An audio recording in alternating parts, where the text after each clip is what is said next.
বার্তাই কিন্তু তারা রেখে গেল। আমি জানি না তাদের পরবর্তীতে তাদের কর্মকাণ্ড বা এগুলো যখন দুদকের মধ্যে দিয়ে সত্যিকার বিশ্লেষণ হবে, ওইখানে তারা সুন্দর একটা জীবন এবং আগামী দিনে একটা ট্রান্সপারেন্ট এবং যা তারা করেছে আমরা চাই না ওখানে কোনো কালিমা থাকুক। শাহরিয়ার কবির ভাই, আপনার কাছে এসে যেটা জানতে চাই যে প্রিন্টেড গণমাধ্যম এবং রাজপথে যেহেতু তীব্র আলোচনা হচ্ছে স্বাধীনতার পক্ষ বিপক্ষ এবং রাজনীতিতে ধর্মের ব্যবহারটা, এটা আসলে এই দুইটা ন্যারেটিভ আগামী নির্বাচনে কেমন ভূমিকা রাখতে পারে বলে আপনার মনে হয়?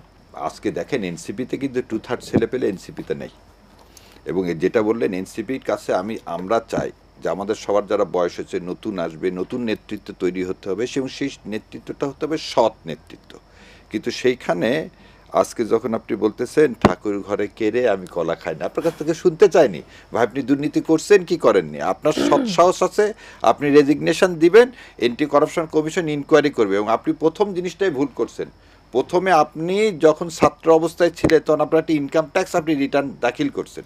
আপনি এখন এই ক্ষমতা থেকে দিন চলে গেলেন, হিসাবটা আজকে যদি প্রেসের সামনে দিতেন যে আমার এই সম্পদ ছিল আজকে এই সম্পদ রেখে গেলাম, তাহলে তো আপনাকে কেউ বলতো না রে ভাই আপনি কেন নিজের থেকে বলতেছেন যে আমি কলা খাইনি। সো বাঙালিকে এই কলা আর খাওয়ায় না। আপনাদের ছাত্রদের প্রতি আমরা এখনও আস্থাবান, আমরা এখনও আস্থার মধ্যে থাকতে চাই। কিন্তু কেন এনসিপি থেকে 2/3 ছেলে পেলে চলে গেল?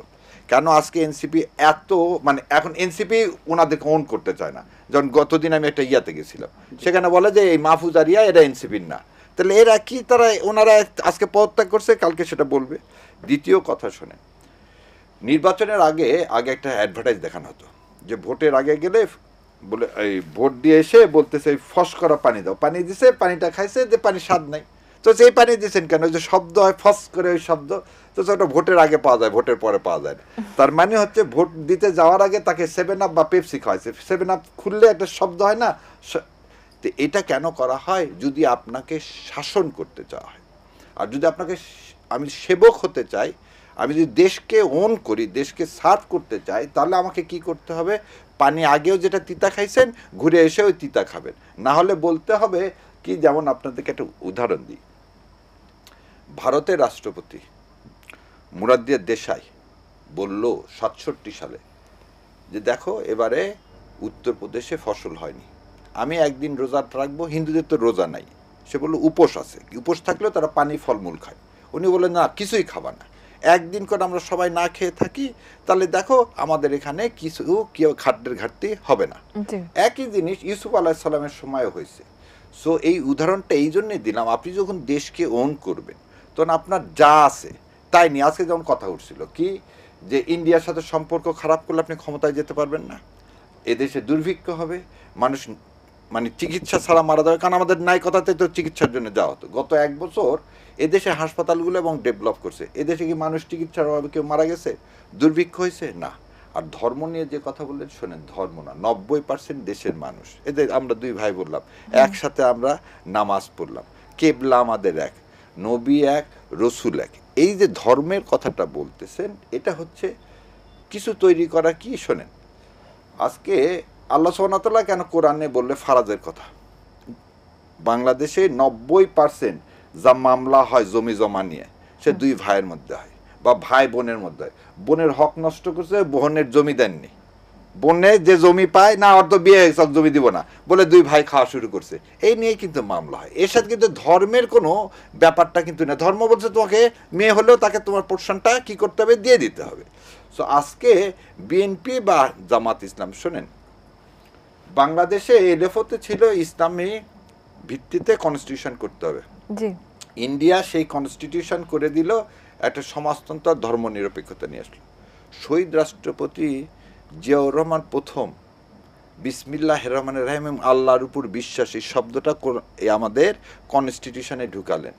তো এই যে ঢুকালেন উনি, তারপর তো আমি আর বললাম যে আমরা 2 জনে এখানে বসলাম ও আপনাদের সালাম দেওয়া শুরু করলাম, তাহলে বিএনপি এবং জামাত ইসলামের মধ্যে আপনি তো ধর্ম নিয়ে কোনো খেলাটা খেলতে পারতেছেন না। এই জন্য বলা হচ্ছে 53 বছর পর এবারে ইলেকশনটা দুর্নীতির বিরুদ্ধে ইলেকশন। আমরা সবাই মুসলমান, আজান হলে নামাজ পড়বো, এবং এই দেশে ওরকম কট্টর কিছু হওয়ার কোনো কারণ নাই। কারণ আমরা বাঙালি সংস্কৃতির মধ্যে আমাদের মারা শাড়ি পরবে, আমাদের মাদেরকে কালকে পাকিস্তানের মতো আমি যদি বলি সালোয়ার কামিজ পরেন, এটা হবে না। আমার মা হজ করতে গেছে, আমি তখন বলছি তুমি শাড়ি পরে যে যাচ্ছ হাঁটতে পারবা, আমার মা বলছে হাঁটতে পারবো না মানে, আমার মা হজ করলেন, ওমরা করলেন, সে শাড়ি পরেই করলেন, সে সালোয়ার কামিজ পরে কিন্তু করেননি, এবং আমার মায়ের কোনো শরীরের অংশ কোনদিন দেখা যায়নি। তাহলে এইটাই যে আপনি বন সুন্দর বসে আছেন, আপনি যদি চান আপনাকে ইসলামের মতো চালাতে, পৃথিবীর কারো সাধ্য আছে, কারো সাধ্য নাই। সেই জন্যই এই ধর্মটা বা ব্যবসা, আমরা ধর্ম ব্যবসা না, আমরা ধর্ম প্র্যাকটিস করতে পারি। আর ইসলামের পথে আসা, আপনি আমি বলেন যে ছোটোবেলা থেকেই বাবা মা আমাদেরকে নামাজ পড়া শিখায়নি, কোরআন শরীফ পড়া শিখায়নি, বলেন যখন বাবা মা মরে যাবে কীভাবে দোয়া করবো শিখায়নি। সো দ্যাট প্র্যাকটিস, এই প্র্যাকটিসটার নামই হচ্ছে ইসলাম।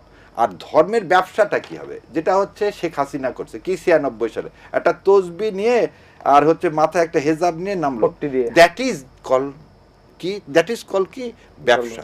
আর একটা ব্যবসা দেন, আমি জানি না আপনারা দেখছেন, পিকে দেখছেন ছবিটা, পিকে ছবিতে দেখেন ও দুই গালে, এক গালে ইয়া লাগায় রাখলো, আর এক গালে, দুই গালে দুইটা কার্টুন লাগায় রাখলো, যে থাপ্পড় মারতে আসে একদিকে শিব আর একদিকে রেখে দিছে দুর্গা বা কারো একটা ছবি, তো মারলে তো শিবের গালে মারতে হয়। এবং সে বলছে ধাপ্পাটা কোথায়, দেখেন পিকে ছবিতে বলছে যে আমরা সবাই তো মানুষ হয়ে জন্মগ্রহণ করছি, তারপরে আমরা বর্ন অ্যান্ড বর্ড আপ হয়েছি, সো ধাপ্পা তো আমার আপনার কাছে নাই ভাই।